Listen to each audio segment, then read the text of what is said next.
അസ്സലാമു അലൈക്കും വറഹ്മത്തുള്ളാഹി വബറകാതുഹു. ബിസ്മില്ലാഹി വൽഹംദുലില്ലാഹി വസ്സലാത്തു വസ്സലാമു അലാ അഷ്റഫി റസൂലില്ലാഹി വഅലാ ആലിഹി അൽ ഫായിസിന ബിറളില്ലാഹി അമ്മാ ബഅദ്.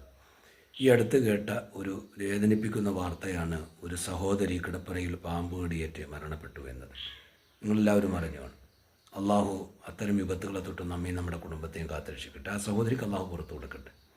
സഹോദരങ്ങളെ, കിടന്നുറങ്ങാൻ നേരത്തെ പാലിക്കേണ്ട കുറേ മര്യാദകൾ പ്രവാചകൻ സല്ലല്ലാഹു അലൈഹി വസല്ലം തങ്ങൾ പഠിപ്പിച്ചു തന്നിട്ടുണ്ട്. കുറേ ദിക്റുകൾ, കുറേ ദുആകൾ. അള്ളാഹുവിന് ഈ ഭൂമിയിലും നാളെ പരലോകത്ത് പുണ്യം കിട്ടുന്നതും ഈ ഭൂമിയിൽ കാവൽ ലഭിക്കുന്നതുമായ കുറേ ദുആകളും മന്ത്രങ്ങളുമാണ്. എന്തൊക്കെയാണ് നമ്മൾ ശ്രദ്ധിക്കണം? ഒന്നാമത്തത് വുളു എടുക്കുക. ഉറങ്ങുന്നതിന് മുമ്പ് വുളു എടുക്കുക. വലതുഭാഗത്ത് ചെരിഞ്ഞു കിടന്നുറങ്ങുക. ആയത്തുൽ കുർസി ഓതുക.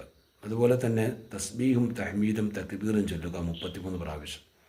അതുപോലെ തന്നെ സൂറത്തുൽ ഇഖ്ലാസും മുഅവ്വിദത്തിനെയും ഓതി കയ്യിൽ ഊതിയിട്ട് ശരീരം മുഴുവൻ തടവുക. ഇതുപോലെ ഒട്ടേറെ കാര്യങ്ങൾ. അതുപോലെ ബിസ്മിക റബ്ബി വദഅതു ജംബി വബിക റഫൂനം സഖ്ത നഫ്സി ഫറഹമ വഇന്ന അർസൽത. ആ കിടപ്പറയിൽ മരിച്ചു പോയാൽ പോലും അള്ളാഹുവിൻ്റെ അനുഗ്രഹം കിട്ടുന്ന, റബ്ബിനോട് കാവൽ ചോദിക്കുന്ന ഒരു പ്രാർത്ഥനയാണത്. ഇതെല്ലാം നിർവഹിച്ചു വേണം കിടന്നുറങ്ങാൻ. ഇതിനൊക്കെ പുറമെ ഇതൊക്കെ നമുക്ക് ആത്മീയമായ നേട്ടങ്ങൾ ഉണ്ടാക്കുന്നതാണ്, ഭൗതിക നേട്ടങ്ങൾ ഉണ്ടാക്കുന്നതാണ്. എന്നാൽ ഭൗതികമായി പ്രത്യേകം ശ്രദ്ധിക്കേണ്ട ചില കാര്യങ്ങൾ കൂടി പ്രവാചകൻ നമുക്ക് പഠിപ്പിച്ചു തരുന്നു. കിടന്നുറങ്ങുന്നതിന് മുമ്പ് നിങ്ങളെല്ലാവരും നഫ്ലുൽ ഫിറാശി ഖബല നൗമി എന്നാണ്.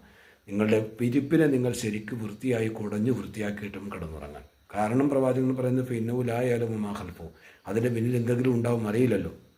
അപ്പോൾ അതാണ് സത്യത്തിൽ ഈ സഹോദരിക്കും സംഭവിച്ചത്. ഇത് ശ്രദ്ധിച്ചിരുന്നെങ്കിൽ അപകടത്തിൽ നിന്ന് രക്ഷപ്പെടാമായിരുന്നു. നമ്മളെല്ലാവരും ശ്രദ്ധിക്കുക.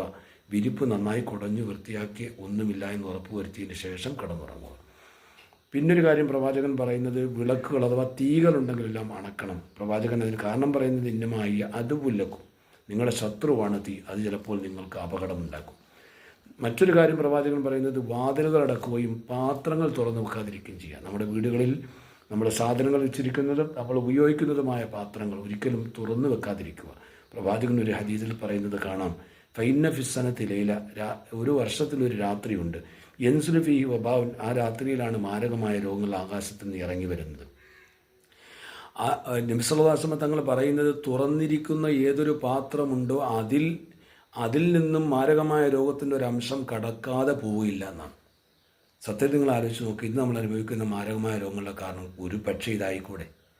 അള്ളാഹുവിനോട് കാവൽ ചോദിക്കുക. എപ്പോഴും നമ്മൾ ഈ കാര്യം ശ്രദ്ധിക്കുക. അതുപോലെ പ്രവാചകൻ പറഞ്ഞു, കമിഴ്ന്ന് കിടക്കരുത് വയറിന്മേൽ, അത് നമുക്ക് ശാരീരികമായ പല അസുഖങ്ങളും ഉണ്ടാക്കുന്നതാണ്. അപ്പോൾ ഇത്തരം കാര്യങ്ങൾ നമ്മൾ ജീവിതത്തിൽ ശ്രദ്ധിച്ചാൽ, പ്രവാചകൻ പഠിപ്പിച്ച തിരുസുന്നത്തിലൂടെ ജീവിച്ചാൽ നമുക്ക് ഒരുപാട് നേട്ടങ്ങൾ ഉണ്ടാക്കാൻ കഴിയും. നാഥനായ റബ്ബ് തൗഫീഖ് നൽകി അനുഗ്രഹിക്കട്ടെ. അസ്സലാമു അലൈക്കും വറഹ്മത്തുള്ളാഹി വബറകാതുഹു.